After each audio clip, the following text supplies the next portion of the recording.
Hey, Progress, Pastor Craig, Oregon Congregational Church.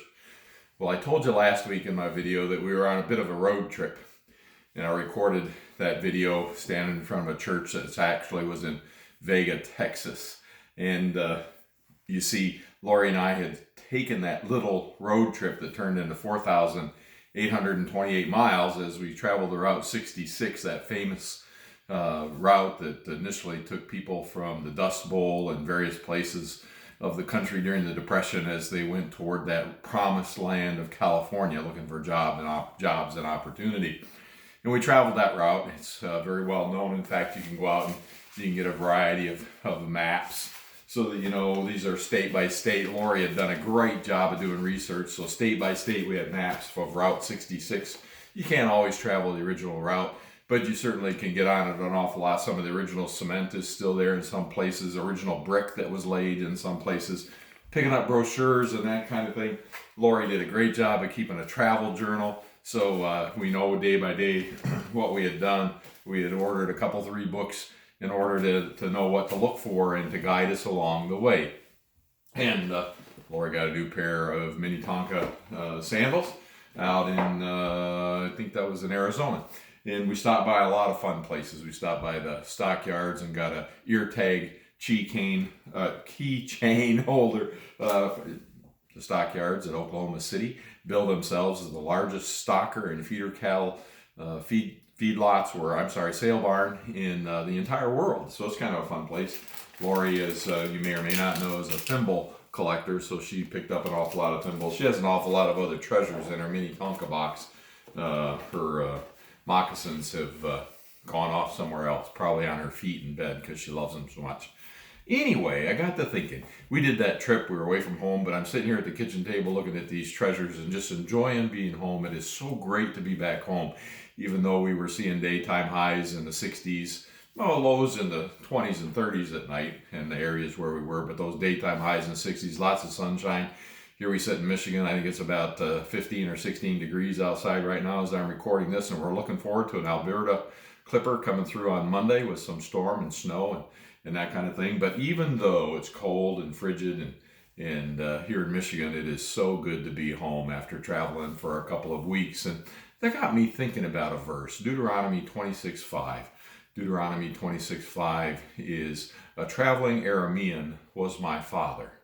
And if we look at the background on that, being gone from home, that traveling verse for some reason popped into my head.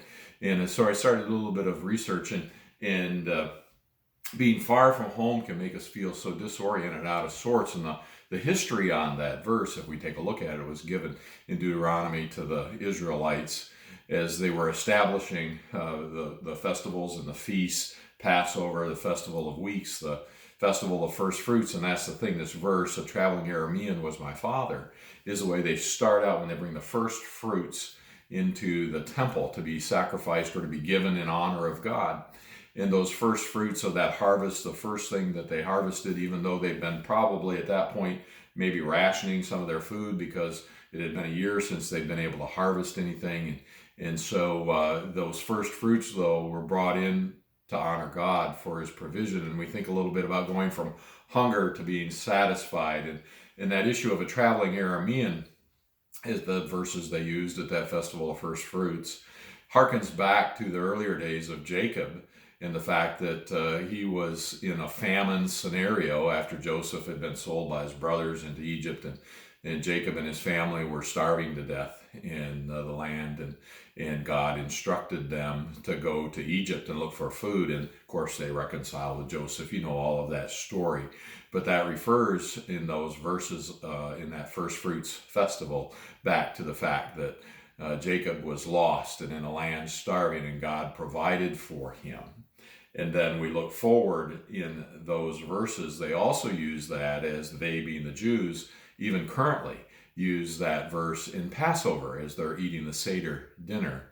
And "a traveling Aramean was my father" is said at the beginning of that Seder celebration, that dinner celebration, as they remember themselves going from a land of darkness and slavery, and then the Passover of the angel of death as Pharaoh lets the people go, and they celebrate that again. "A traveling Aramean was my father," to remember from those days of darkness and slavery out into the the freedom that was provided them through Moses by God.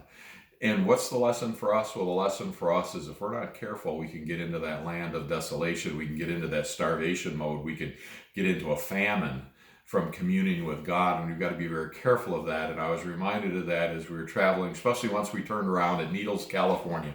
We didn't make it all the way to Santa Monica Pier. The Route 66 runs from downtown Chicago to Santa Monica Pier in California. We went into California, and I knew this was likely to happen. We pulled into Needles, California, right across the Colorado River, and gas was $5.65 a gallon. I said, we've gone far enough west, let's turn around and go back home. I think the most we had paid before that was $3.85 up in Flagstaff, just outside the Grand Canyon. Oh yeah, we saw the Grand Canyon. We saw Palo Alto Canyon, the second largest canyon in the United States outside of Amarillo, Texas. Like I said, we saw the stockyards. We saw lots of museums. We saw lots of things. It was wonderful. And the world can sometimes look that wonderful to us. It provides flashy things, interesting things, fun things.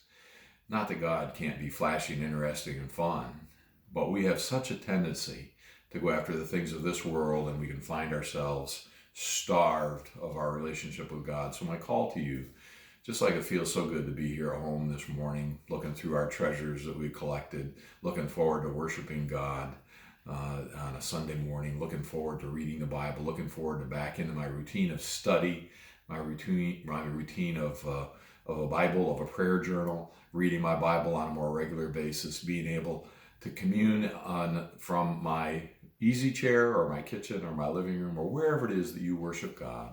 I call you to do that and stay in that routine. Leave that flashiness of the world behind. Leave that famine that sin can lead to, that desolation that a life separate from God can lead to. Leave that. Return home. There used to be a radio program on Family Life Radio. Was called Turning Our Hearts Toward Home. Turn your hearts toward home. Home being that relationship with God. That's my prayer for you today, that's what you'll do. Have a great day.